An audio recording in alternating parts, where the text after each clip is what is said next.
Welcome back to the Deep Dive. Today, we're jumping into something really exciting in the food world. It's all about a new expansion from Yorgo Kattan Food. Finding great recipes online is, well, it's overwhelming sometimes. It's not just about finding a recipe, is it? It's finding one that's authentic, but also, actually doable at home. So our mission today is to unpack what Chef Yorgo Kattan is doing, what makes his approach stand out, and honestly, why it matters for us home cooks. Okay, let's unpack this. Absolutely. And, the online food space is just incredibly crowded. It's huge. We're seeing projections like the global online food delivery market hitting over $300 billion soon. But within that, there's this massive hunger for, well, authentic international food you can actually cook yourself. People want more than just dinner. They're after cultural connections stories. So the real question isn't if there's demand, but how someone like Yorgo can meet it genuinely without, watering things down too much. Exactly. Which brings us right to Yorgo Kattan himself. Yep. He's a chef, started out in Sydney, but now he's based over in Perth. Mm. And he's not just some overnight internet thing. He's got proper kitchen experience, years of it. Apparently, he's built up a really loyal following with recipes people describe as approachable, but still flavor-packed. Mm. It seems like it's more about sharing the art of cooking for him. And that move to Perth seems key. It really looks like it starts something, pushing him into new culinary territories. And that geographical shift really highlights his whole philosophy, doesn't it? He actually said it himself, something like, food is a universal language. And through my blog, I want to connect people to the flavors, stories, and traditions of kitchens around the world. So it's not just step one, step two. He's saying cooking is about getting the heart of a recipe, understanding its culture. For you listening, that means it's not just about making the dish. It's about grasping the story behind it, which is, I think, way more rewarding. But yeah, the challenge is delivering that cultural depth without making it sound like homework, right? Especially for someone just starting out. That is the big question, isn't it? Authenticity versus accessibility. How do you nail that balance? And this is where his expansion gets really interesting. He's diving deep into diverse flavors. We're talking authentic Greek, Turkish, Middle Eastern dishes, and more. Think like Greek moussaka, that amazing smell, or flaky Turkish baklava, or all those spices in Middle Eastern meze. The blog says it provides easy-to-follow recipes, detailed cooking tips, and those crucial cultural insights. And it's meant for everyone, from seasoned cooks to total beginners. But it does sound like walking a tightrope. How does he actually pull off that blend without losing something important? Here's where it gets really interesting. Yeah, you've really put your finger on it. It's the classic tension. Lots of blogs say they do authentic and accessible, but the how is what matters. What our sources suggest is Yorgo's blending traditional ways with modern kitchen conveniences. It's not about cheating, it's smart adaptation, like maybe suggesting an easy-to-find ingredient if the original is obscure, or using a food processor for something traditionally done by hand if it doesn't mess with the final taste or feel.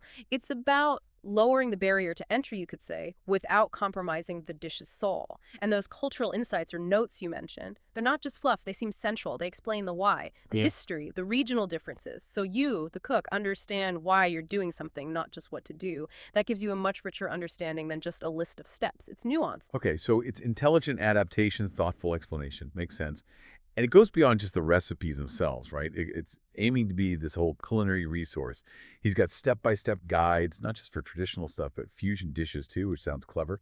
But I really like the sound of the ingredient spotlights, explaining unique herbs or spices, and also seasonal menu ideas for entertaining. I mean, are these features genuinely adding value, or is it just standard food blog stuff? Well, it's a fair point. Lots of blogs have similar sections, but I think the value is in how they fit into his whole approach. Those ingredient spotlights, for example. Think about it. How often do you see sumac or za'atar in a recipe and just skip it because you don't know what it is or where to get it?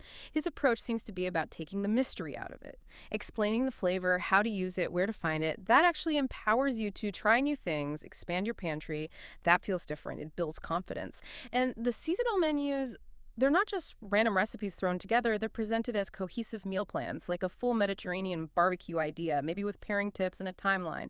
That moves beyond just cooking one dish to planning a whole experience, which is super useful if you're busy but still want to host something nice. So yeah, it feels like a more layered, holistic way to learn. Yeah, I definitely know that feeling of skipping an ingredient. That holistic idea sounds really useful. And thinking about the journey, Yorgo's own path seems so central to this. Starting in Sydney, really immersed in those Mediterranean and Middle Eastern flavors, but then moving to Perth. You mentioned it earlier, but it feels like more than just changing cities. He actually said, Perth has such a vibrant food scene and access to incredible ingredients. It's the perfect place to experiment and share recipes that celebrate both my heritage and global food traditions. So, how does a chef's actual location, the local produce available, how does that feed into an online strategy that's trying to reach everyone globally? That's what's fascinating here, isn't it? How the local environment shapes things. It kind of busts the myth that traditional food is static. Yorgo moving to Perth, it creates this interesting dynamic. He's got his foundation, his roots in Mediterranean and Middle Eastern cooking. But now he's filtering that through this new place, Perth, with its own scene and ingredients. It allows for what you might call informed fusion. He's not just copying old recipes, he's reinterpreting them. Maybe using fresh Aussie produce in a musaga changes it slightly from the Greek original, sure. But if it's done with understanding, it adds freshness, maybe a local twist, without losing the core idea. That kind of adaptation is actually vital for reaching a global audience. It offers alternatives if people can't find exactly the traditional ingredient, but still guides them to an authentic taste. It really shows how innovation happens, combining your roots with what's around you now. Informed fusion. I like that. It sounds like he's using his own story to make the content unique. And to get all this out there, Yorgo Kattan Food seems really active online.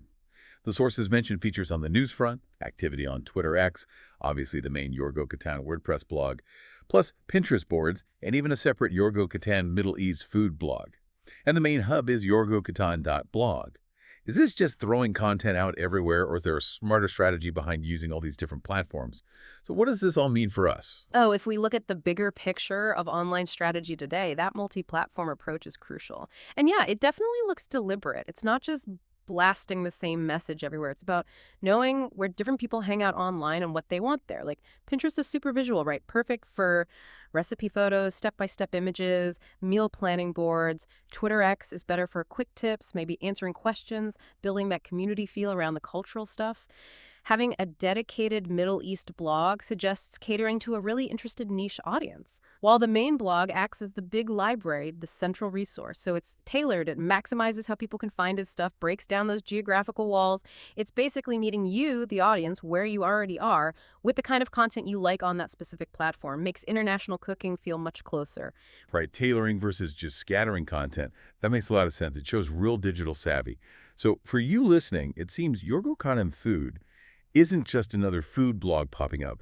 It's really positioning itself as this comprehensive and kind of empathetic guide for exploring international cooking at home, offering recipes that try hard to balance that authenticity with being genuinely doable, making amazing global flavors feel achievable. If you're curious, definitely check out the main site, yorgokattan.blog. Maybe have a look at his other platforms we mentioned. And that leaves us with something interesting to think about, doesn't it? In this digital world, which often chases clicks and trends, how does someone like Yorgo manage that really tricky balance? Preserving complex, authentic food traditions while making them truly accessible for a regular home cook, maybe with a busy life and a normal kitchen. What does his specific strategy, the cultural notes, the ingredient spotlights, the multi-platform approach tell us about where online food education might be heading? Think about how his choices might shape what comes next. Will we see more content focusing not just on what to cook, but the why, the how, and the global stories woven into every meal? Something to chew on?